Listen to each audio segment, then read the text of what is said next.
سڵاوتان لێبێ خۆشەویستان لە دیداری تایبەت لەگەڵتانم ئەمجاری دیداری تایبەت کردووە بە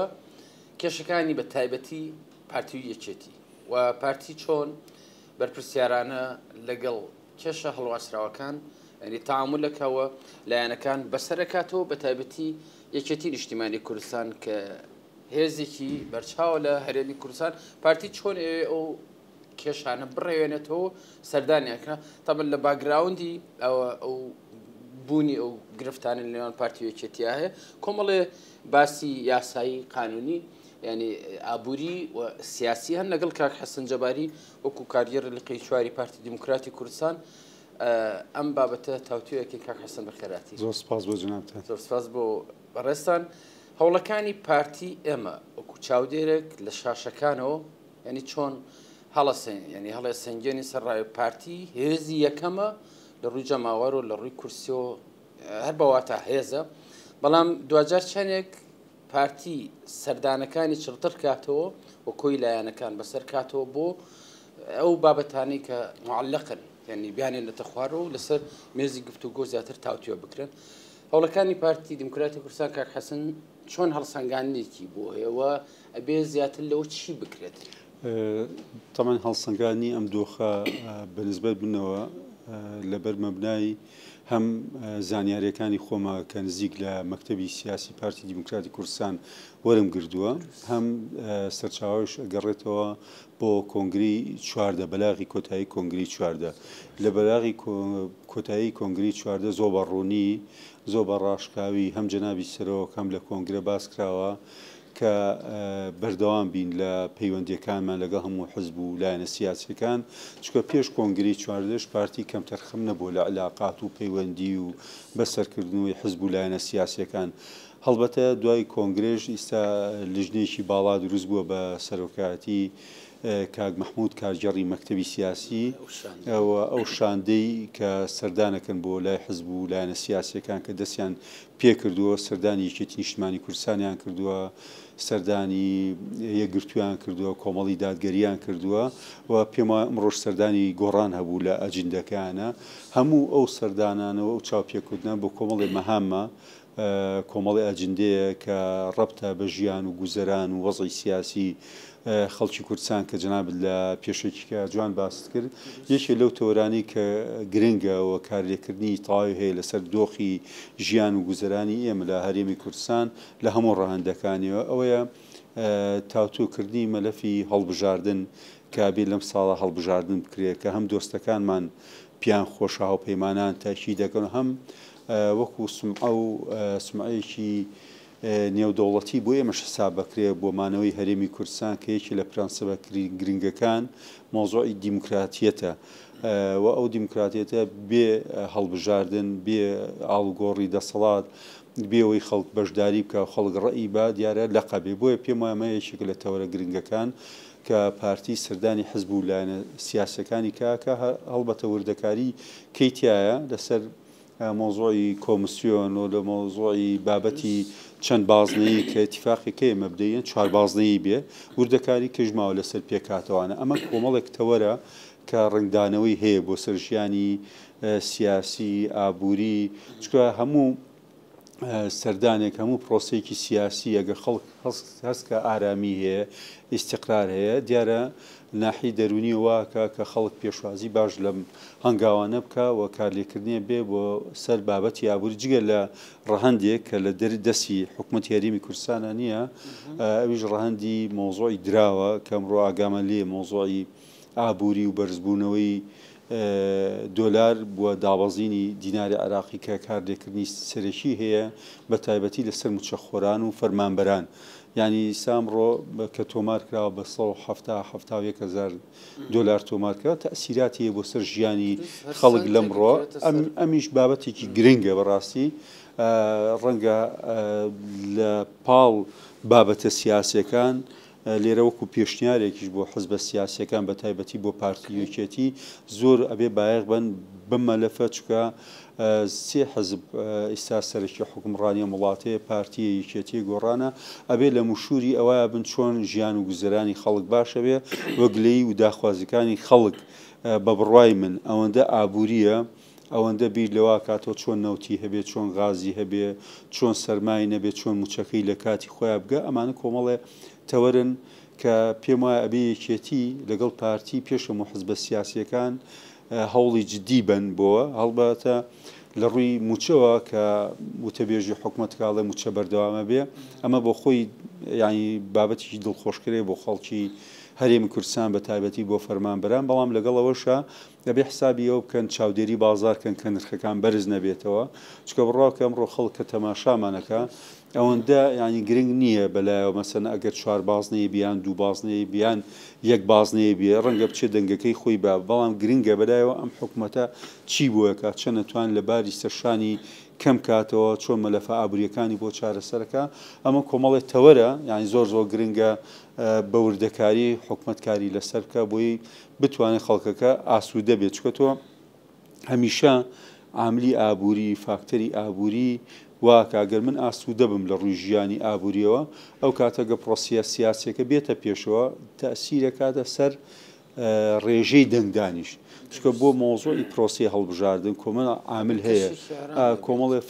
فاکتەری سیاسی مویمە فاکتەری دەرونی مویمە فاکتەری ئابووری مویمەمانە هەمووی کۆمەڵی فاکتەر ڕەبتیان هەیە بە کۆی پرۆسی سیاسی و هەڵبژاردن لە هەرێمی کوردستان لە ڕابردووشە ئەومان بینیوە تەمەناکەین بتوانن ئەم سەردانانە کەیستا بەردەوامن و تەسەوڕەکەم لایەندێکی نزیکە لیژانیش دروست بێ بۆی کۆی ئەم پرۆسەیە کە دەست پێکراوە لە سەردان و بەسەرکردەوە بگاتە نەتیجەیەکی باش. حەسەن لام گرنگە بە تایبەتی ئەمە کە ینی تەماشەکەری ینی بە تایبەتی لە بابەتە سیاسەکان 90 ساڵ لەمەوە بەرکێکی شوبات ڕوویە لە لقی 2 لقی 3 پارتی دیموکراتی کوردستان ینی چۆن کارەساتێک ڕوویە و کۆمەڵە کەسایەتی ینی ژمارە ڕقم تیرۆرکران بڵێ بەمعنا کە تیرۆرکردن نایاران چۆن جیاوازی ناکەن لە نێوان زرد و سوور و سەوزی نێو هەرێمی کوردستان چۆن ئێمە ئەمانە ینی کە ئەوان خوێنی ئێمە یا ورتر نزیکەمەوە کە لە شەڕی داعشا پارتیەکێتی پێشمەرگەکانیان لە یەک سەنگەرایی نەکرد ینی بەم شێوەیە ئەکرێ ئەمە خۆم بیری خۆمان بێنینەوە کورد دوجار هەر کاتێ لەناو خۆیان ناکۆک بە ئەو کاتە نێئارەکانی زیاتر فرسەتی بۆ وڵەکەوێکە چۆمان طبعا ئەم پرسیارە لەم کاتە ینی هەم پرسیارە هەم یانی وەکۆڵی دەرگای کاتوە لە بەردەم هەمومانە هاوڵاتیان خەڵکی سیاسی نخبەی ڕۆشنبیر هەموو لایەگای نخبەی ڕۆشنبیر کە من باسیەکە مامەسای زانکۆیە نووسەرە ڕۆژنامە نووسە مەلایەکی ئاینیە بەڕاستیە بێت دەورمان هەبێت لەوەی ئەو خیتابە سیاسیە بەرەو ئاشتەوایی بڕۆین بەرەو ئارامی بڕوات بەرەو تەبایی بڕواچکە ئەگەر ئێمە سیرکەین ینی هەرێمی کوردستان هەمیشە سوود لە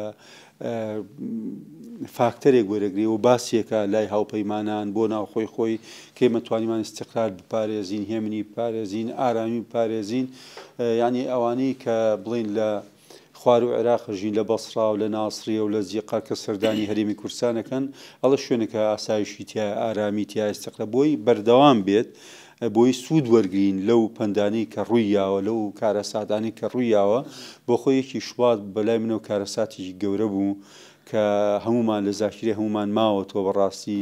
پۆلێک لە سەرکردە لە هەردوو لە پارتی و لە یەکێتی لێک ڕۆژاکە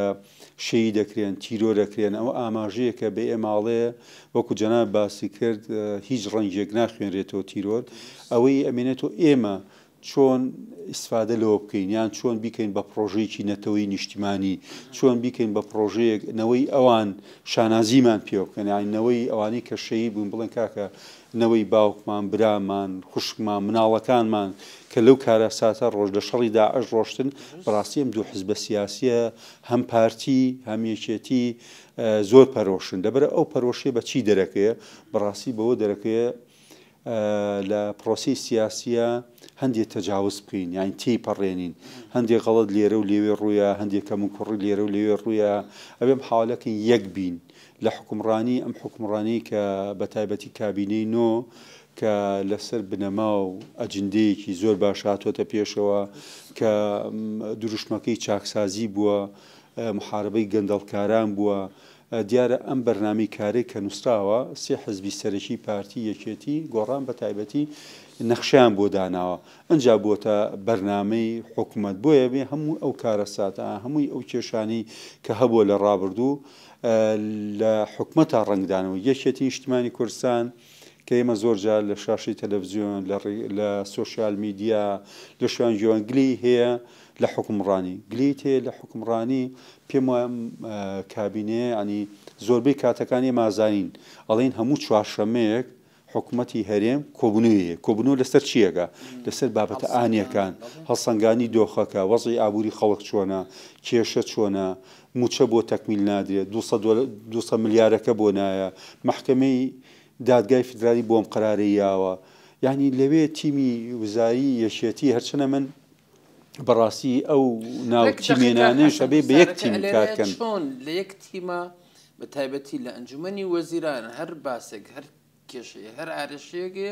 لێەوە ئەبێ چارەسەرکرد بەڵام دوجار ئەمە کە چاودێری ینی هەردوو حیزبەکەین بە تایبەتی لە بارەگەکانەوە ینی هەرچەنە ئەوەش هەر باشە هەر جۆر بێ دانووسان و گفتوگۆ و سەردانیکردنی یەکتر هەبێ بەڵام دەبواە مەبەست هاتمەنێ و قسەکانی بەڕێستانەوە ینی لە کۆبوونەوەی لە کۆی کۆبوونەوە هەفتانەکانی چوارشەمان ینی ئەبواە لەوێ زیاتر خۆی ئەوەی گرنگە بەلای منەوە ئەبێ حزباتی لە جێی خۆی و حکومڕانی لە جێی خۆی حکومەتی هەرێم کە کۆبنەوە کە چوارشەمان کۆبنەوەی هەیە پێم وایە یانیمە بووە نەریتێک وە شتێکی باش بۆی هەر کێش و گرفتێکە بێ سیاست تەدەخولیتیانەکە هەڵبەتە هێزی پارتی لەوایە من لەوایە بینمەوە هەموو جارێکەوەش زۆر بە ڕاشکایی وتومە ئەوەی سەرۆکی حکوومەتە ئێستا پاڵپشتی هەموو پارتی هەیە کوڕی جەنابی سەرۆکە جێگری پارتیە جێگری سەرۆشی پارتیە ئەمە قووەتی یاو بۆ حکوومەتە کە بتوانێت خاوەن بڕیار بێ قسەکانی خۆی بکە بێ ئەوەی ینی بگەڕێتەوە بۆ هیچ لایەک بۆ چونکە لە کۆبوونەوەکانی مەکتەبی سیاسیا بەشدارە خۆی جێگری حزبەکەیە و ئەزمونێکی زۆر باشی هەیە لەوە ئەمێنێتەوە سەر تەڕەفی بەرامبەر ئەبێ ئەوانش بێن مەبەسم ئەوە لەوەیە مەسەن جەنابی کاقوباد و برادرانی تیمی وزاری هەر کێشە و هەر گرفتێکیان هەیە ینی با زۆر بە ڕوانگەی من با کۆبوونەوەکان 4 ساعت بخێنێ 5 ساعت بخێن لەوە باشترە کە بێنە دەرەوە بڵێ بایکۆتی کۆبوونەوەکەین لەسەر ئەم خاڵە ڕازی نەبووین ئەم خاڵەوە بووە ئەم گرفتەوە سێکەین کێشەکان سیاسین ینی بە سیاسی یەکرێن لە کاتێکە حکوومەت علاقەی بە سیاستەوە نییە بەعکسە وەکو باسمان کرد لە هەڵبژار نەکرێت دوای هەڵبژاردن حزبەکان پەرلەمان کۆبنەوە دوای ئەوە ئەجندە تەقدیمەکەن کە بوو بە بەرنامەی کار ئەبێت تۆ دیفاع لەو بەرنامەی کاری خۆت بکەی کە هەیە وەکو ئەجندەیەک چونکە خەڵک چاوەڕی ئەوە کە بەڕاستی ئەوەی من ئاگادارم لە شاری سلێمانی خەڵک ینی تااقەتی حزبایەتی نەماوە تااقەتی سیاسەتی نەماوە بەعکسەوە چاوەڕی لە چاوەڕێ حکوومەتە ینی ئەوێ حکوومەت شتی باشی بۆ جا حکوومەت طبعاً بمانەوە نەمانەوێ لێرە مەسەن بە ئەنجومەنی پارێزگای سلێمانیەوە کە حکوومەتێکی لۆکاڵی هەیە بە بەشی یەکێتی لە حکوومەت چاوێن لەوەیە کە دەورەکانیان باشتر نەکو ئێمە جۆمان لەوە بێ پرس کۆنفرانس بەسێ تیمی وزاری یەکێتی وایە و تیمی وزاری پارتی وایە خەڵک ئەمەی ناوێت خەڵک دوجار دەنگیاوە بە پارتی یەکێتی بۆی حکومڕان بێ چاوەڕێی لێکە لە شتە باشەکانە لە شتە چاکەکانە و ئەوەی پێی ناکرێ زۆر تەبیعە حکوومەت ئەڵێ لەبەر ئەم دۆخانە خاڵی 1 2 3 4 لەبەر ئەوە ئێمە بۆ نمونە ئێستا حکوومەتی عێراق قەرار بوو 400 ملیار بنێرێ ئەنجومەنی وەزیران ڕازی بووە دادگای فدرالی ئەو قەرارەی دەرکردووە یخۆ ینی پێویستمان بە معلوماتە پێویستمان بە زانیاریە لە حکوومەتەوە بەرچاوڕوونیمان باتێ کە ئەو ناینێرێ و ئێمە موچین کە ئەو ناینێرە ئایا مافی ئێمەیە لەسەر حکوومەتی عێراقی کە بمان ناتێ ئەوە گرنگە ئەوە پرسیارەکانمان لەوە بواە کە بۆ نمونە ئێمە سەر کۆمارێکمانە سەر کۆمارە چۆن نەتوانێت ینی بۆ نمونە ئەو 400 ملیار دینارە کە دادگای فدراڵی و بڕێرە لە ینی مەسەلەکە زۆر لەوە ورترە کە حەسەن لە ڕووی سایکۆلۆژیەوە باس بە تایبەتی باسی سلێمانی کرد کە پارێزگایەکی گەورەی هەرێمی کوردستانە چۆن ینی خەڵکی بێتاقەت کراوە لەوەی کە لە جێی باز لە بابەتی خزمەتگوزاری و ئاوەدانی و زیاتر ینی ئەوە بکرێت باسەکان لەوەیە کە ئەم لایەن سەردانی ئەو لایەنی کرد. خۆی زۆر گرنگە وەکو باسم کێمە بە دوای ئەوەیە بکەڕین ئەم حکوومەتە حکوومەتی هەمومان بێ یعنی ئەو یاسا و ڕێسا و ڕێنمانێ دەرەچێت بۆ زاخۆ بۆ خانەقین بۆ هەولێر کە من دڵنیام لە نیەتی سەرۆکی حکومات و ئیرادەی سەرۆکی حکومات وا جندەکەی بۆ ئەوەیە کە خزمەتی هەموو لایەک بکە یعنی هیچ فەرق و جیاوازیەک نییە لە بینی سلێمانی لەگەڵ دووەک لەگەڵ زاخۆ لای سەرۆکی حکومەت و تیمە ویزارەکەی پارتیان هیچ فەرق و جیاوازیەک نبینیم کە نزیکەوە ئێمە زۆریانە ناسین تەعاونمان لەگەڵیانە هەیە یعنی ئەگەر شۆڕێکی تۆ تاوەشی وەزیرەکان مدیر عامەکە هیچ فەرق و جیاوازیەک ئەمێنێتەوە سەر ئەوەی مەلەفی سیاسی تێکەڵ کراوە هەندێک مەلەف تێکەڵ بەواکرێ نابێ ئەبێ لە دەرەوەی و مەسەن تۆ گلەیەکێ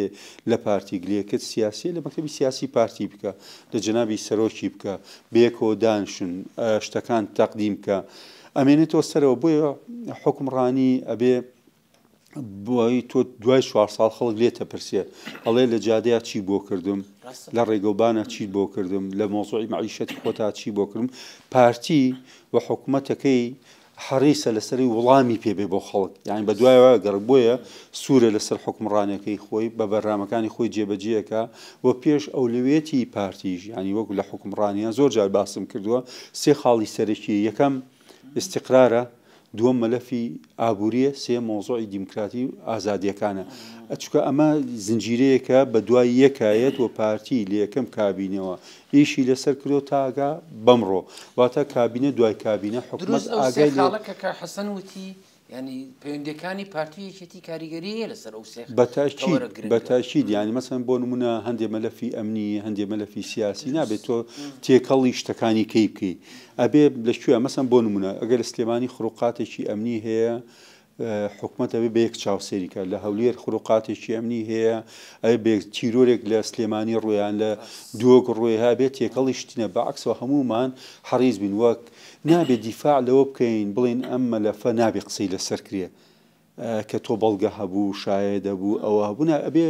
محاولە بکەی خۆت بە دوور بگری بڵێ کاکە دادگای گشتی یاسا مەجای خۆی باوەرگرێ کەسەکە هەر لایەنێک بوو هەر کەسێک بوو خۆ با هیچ حزبێک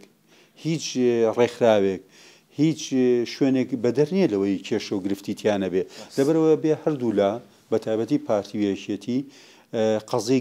قەزی گەوری ئەوان خەڵک بێ میلەت بێ هاوڵاتیان بێ چکێمە وەکو حزبی سیاسی بە تایبەتی پارتی دیموکراتی کوردستان هەمیشە چامان لەوەیە کە هاوڵاتیان لە ئێمە ڕازی بن بۆیە سەرۆکی حکومات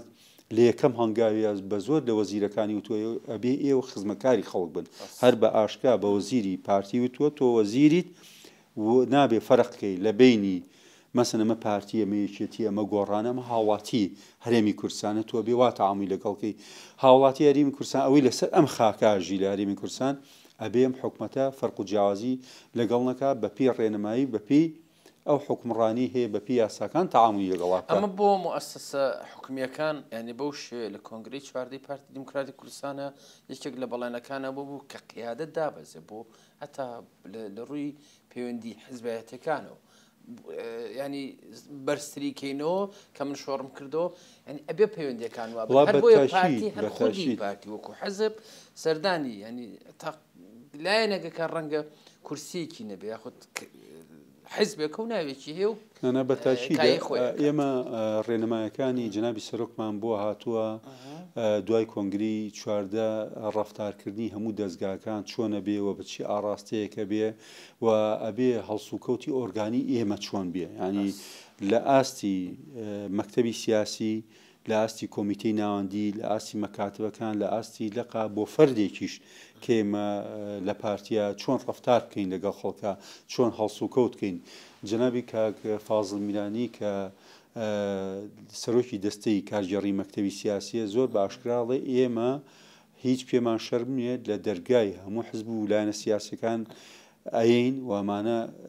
نزیکن لێمەوە خەباتیان هەبووە مێژووی مشتەرەکمان هەیە لادی کاک دریس بەرزانیا بوو چەند جارێک کاک فازڵ میرانی دووبارەی کردو ئەمە کە ئێمە نەمەرجمان هەیە بەسەر کەسە نەمەرجی کەسیش قوبوڵەکەین گفتوگویەکی دۆستانەیە لەگەڵ هەموو حزب و لایەنە سیاسەکان تقریباً خاڵی هاوبەش و ئەوەشمان زۆر یان دوای ئەو چاوپێکەوتانەی کە هەبوو زۆر خاڵی هاوبەشەیە لە بینی پارتی و هەموو حزبە سیاسەکان لە هەرێمی کوردستان و ئێمە ئەگەر بتوانین لێرە یەک بین بڕوا بکە تاسیری زۆر هەیە بۆ سەر بەغا یعنی تاسیری زۆر بۆ یەک دەست بین یەک ئاڕاستە بین یانی بتوانین ئەو مەلەفانی ماوە چارەسەری پێچوانەکەشی بە تاکیدە و ئاڵۆزیە دروستە بێت ڕاستان محارەبە کرێت لەلایەن یەک بە لەمانتارەوە خۆی ئێمە کاتێک ئێمە وەکو قوارەیەک تعاملمان لەگەڵ بەغا کرد زۆر گرنگە یان ئێمە بێوەکو حکومەتی هەرێمی کوردستان تعامل لەگەڵ بەغا کرد نەکو ئەلیف بەناوی حزبەکەی خۆی بڕوا با لەناوی حزبەکەی خۆی جین بەناوی کەوا بوو ئەویشە زانی استیغلالی خاڵە لاوازەکان بە ئێمە وتمان کاکە حزبە سیاسیەکان هەرکێ وتمان ئێمە حکومەتمان هەیە نوێنەرایەتیمانەکە فەرموو لەگەڵ حکومەتە ڕێ بکەون لەگەڵ یاسای لەسەر یاسای غازونەوت فەرموو لەسەر مادە دەستوریەکان لەگەڵ حکومەتە گەنگێشە بکەن ئەو کاتە ئەوان شەزانی ئێمە پێگەیشی بەقوت و هێزمانێ یان بەداخەوە بۆ ینی وەفدێکی بەریتانی بێتە ئێرە یان ناوبژوانی لە بینی ئێمە یەکێتی بکە کاکە ئێمە زۆر نزیکین لێگە یەکێتی خاڵی مشتەرەکمان هەیە تەسەی زۆرمان ناوە خوێنمان ناو لە شەڕی داعش وەکو جەناب باس کرد پێکەوە بووین لە دەستکەوتەکان لەگەڵ خوالێ خۆشبوو مامجللا لەگە جەنابی سەرۆک پێکەوە بووین دەستکەوتی زۆر گەورەمان هەیە ئەگەر بە بیری خۆمان و خەڵکی کوردستان بینەوە لە 2011 قیمەی ژیان لە هەرێمی کوردستان بوو لە ڕووی موچە لە ڕووی خزمەتگوزاری لە ڕووی سلفەی عقار بەتەشید پێکەوە بووین حکمڕانێکی باشمان کرد و چاومان لەوەیە ڕاستە ڕەنگە هەندێک ئاریشە سیاقە مێژوویەکان جیاواز بێ ئاڵنگاریەکان جیاواز بێ بەڵام مادەم ئێمە دوو حزبی سەرشین هەردوو لامان یعنی ئێمە نابێ هیچ حزبێکی سیاسی پێ ناخۆش بێ ئەگەر بڵێ کێ لە هەرێمی کوردستان حکمڕانی باشترەکە ئەتوانین بڵین پارتی وێکێتی لەبەر ئەسمونیان هەیە لە دوای ساڵی 92 کە حکومەت دامەزە ئێمە پێکەوە حکمڕانیمان کردەوە یعنی ئێمە سەرۆکی حکومەت بووین ئەوان جێگر بوون سەرۆکی پەرلەمان بووین جێگیان ئێمانم کۆمەڵی ئەزمونە وا لێکە کەسەکانی ئێمە زیاتر لە حکومڕانیە قاڵمن تا ئەحزابی سیاسی ئەمە ڕنگدانەوەش هەیە لەبەرەوە من داواکەم لەم بنبەرەوە هەم لە خۆمان وەکو پارتی دیموکراتی کوردستان زیاتر دەست و پەنجەمان نەرمکن لەگەڵ حزبە سیاسیین کە هەرواشمان کردووە بە ڕاستپاردەی جەنابی سەرۆک بارزانی و مەکتەبی سیاسی دوای کۆنگرەی چواردە دەستی کردو بە سەردان وەکو باسمان کرد و ئەم داوا لە برایانی یەکێتی نیشتیمانی کوردستان کە تەجاوزی هەندێک شتی لۆکاڵی و ناوچەی و ئەوانە بکەین بۆی بگەینە ئەوەی کە خاڵە مشتەرەکەکانمان زیاترە و زیاتر بتوانین خزمەتی خەڵکی کوردستان بکەین تا ڕادێ ناکۆکانی پارتی و یەکێتی کا حەسەن ینی کە ناکۆکی هەبوو حتمما دەستشکانەوەیەک یاخود بەرژەوەندیەک ئەم لەولایە یاخود شتێک لە ئارایە گەرنا ئەمە لە کابینەی نوێم کە ئیبینەوە کۆمەڵی دەستکەوتی تایە تا ئەو ڕادێ ئەمە بۆ کۆی موچە خۆرانە هەوڵاتیانی هەرێمی کوردستان جێگی دڵخۆشیەکە تا ڕادێ بێمنەتی خۆی پیشانەیە 400 میلیارەکە کاتمان ئێمە ئەگەر لە 2022 سیر بکەین دوو جار 200 میلیارد دینارەکەی نردواتە دەموچەکەی کە حکومەتی هەرێم یایەتی خۆیایەت کەواتە لێرە ئەو ڕێخستنەوەی باج و زەری بەو کە لە بیداتا نیگەرانی هەبوو لای خەڵکان و دەو باجە زۆرە و ڕسوماتە زۆرە یان ئەو موچە ناشایستانە کادرا بە خەڵگیان خەڵکێکە بوو دوو موچەی هەبوو جراعاتێکی باشکار لە هەموو بوارانە باڕاستێکی ئیداری هەنگامرا بە ئاراستێکی ئۆرگانی حکومەتی هەرێم کاریگە ئیستا بینین ئەگەر حکومەتی عراقی دینارێکیشمان بۆ نەنێرێ حکومەتی هەرێم سەربەرزانە ڕاستە ئەوە خۆشە بۆ هەموو هاوڵاتیەک بۆی عزت نەفسی هەیە بۆی ئیرادەی هەیە بۆ ئەوی شخۆی هەیە پێی خۆشە یعنی پێی خۆشە بەڵام لەگەڵ ئەوەشە منۆکو پارتێکیش داوا کە مەڵم حکومەت مەحاولە بکات دوای نەخا موچەکانیش یعنی لە کاتی خۆی بیە بە هاوڵاتیان و مۆزوعی نەوت زۆر گرنگە حکومت چکە من کاڵێم حکومت بڕاستی پارتی لە 100 خاوەندارەتی حکمڕانیەکە لە هەرێمی کوردستان خۆی نازیێتەوە لە هەر کێشەیەک لە هەر گرفتێ لە هەر ئاڵنگاریەک بەڕۆڕووی تەحەدیات و ئاڵنگاریەکانە بێتەوە کە ئەبێ هاوڵاتیانی کوردستان ئەمە بزانن هیچ کاتێ حکومەتی هەرێم یعنی لە هیچ دۆخێکە لە هیچ جەلومەرجێکە ئەوەی نەکردو خۆی بجێتەوە لە هەلومەرجە قورسەکانیشە کە موچەی کەم کردوێتەوە وتێتی لەبەر ئەم هۆکارانە ئێمە موچەکەمەکەینەوە ئیسا داهات باشە ئەڵێ ئێمە موچایین بۆیە هیوادارم یەکەتیش ینی بەو نەفەسە بەو نیەتە باشە پێکەوە بتوانین هەنگاو بە هەنگاو بۆی هەر نەبێ ئێمە ئەو مەلەفانانی ئەو مەلەفانە هەیە تێیپەڕین بینە ملەفی کە مەلەفی گرنگتر کە لەگەڵ بەغا چارەسەری بکەن بە تایبەتی یاسای نەوت و غاز کە نیەتێکەیە حکوومەتی عراق و تەفەومێکەیە لەگەڵ ئێمە بینیت خۆ نووسینەوەی یاسای نەوت و غاز شتێکە ینی زۆر ئاسانیە بەڵام کار ینی ئەو کێش و گرفتان هەیە بۆ ئێمە چارەسەری ئێمە کە بەهێزین لە مۆزوعی نەوتە لە مۆزوعی غازە ئەوەی ئێمە یاسایەکمان هەیە ئێمە حکوومەت یاسایەکمان هەیە ئەوان نییە ینی حکوومەتی عراق بە حساب حکوومەتە و دامەزراوەیە و اعترافی پێکراوە دەوڵەت و تا ئێستا یاسایشی نییە بەناو یاسای نەوت و غازەوە کە ئێمە زۆر جار داوایەکەین کە ئەو یاسای هەیە بۆی کێش و گرفتانە نەمێنێ. کاک حەسەن وەکو دواتەوەرەوە دوپرسیار لەوەی کە دوجار پارتیش ینی ئەم باسە حتمما یەکێکە لە گرفتەکانی نێوان پارتی و یەکێتی ئەویش پێکاتەکانن دەستبردن بۆ پێکاتەکان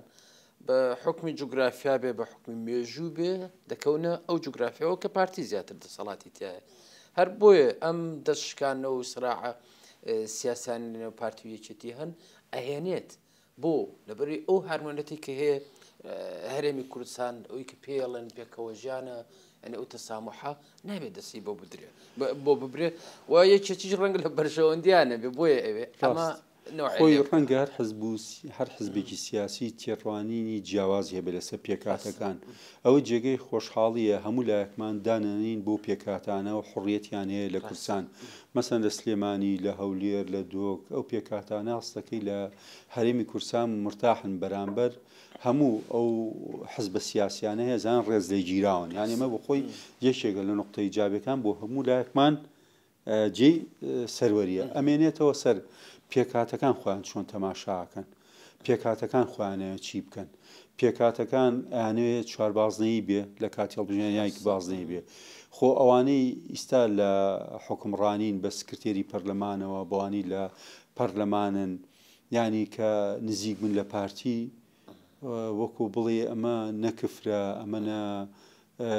لەنگیە ئەمە نەکێشەیە هیچ نییە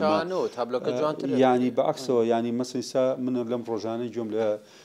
سکرتێری پەرلەمان کرد کە مناقاوەچیە و پەرلەمانتارە و تورکمانە ینی ئینسان پێی خۆشە کە کوردێکی باش قساگا ینی تاسیری ئەوەیە کە ئەوەندە نزیکە لە خەڵکی کوردستان خۆی هەز ناکە کە کەسێکی نامۆیە یانی پێشی خۆشە بە یەک بازنەیی بێ هەڵبژارن ئەبێ ئێمە بەڕێی من بگەڕین و بەڕێی پێکاتەکان دروست ئێمە ئەگەڕێنەوە ئەڕۆینە ناو مێژوو کلدە سایبە ئاشووریە کاکەیە هەر هەمووی ئەمانەت لە جوگرافیای عراقا ینی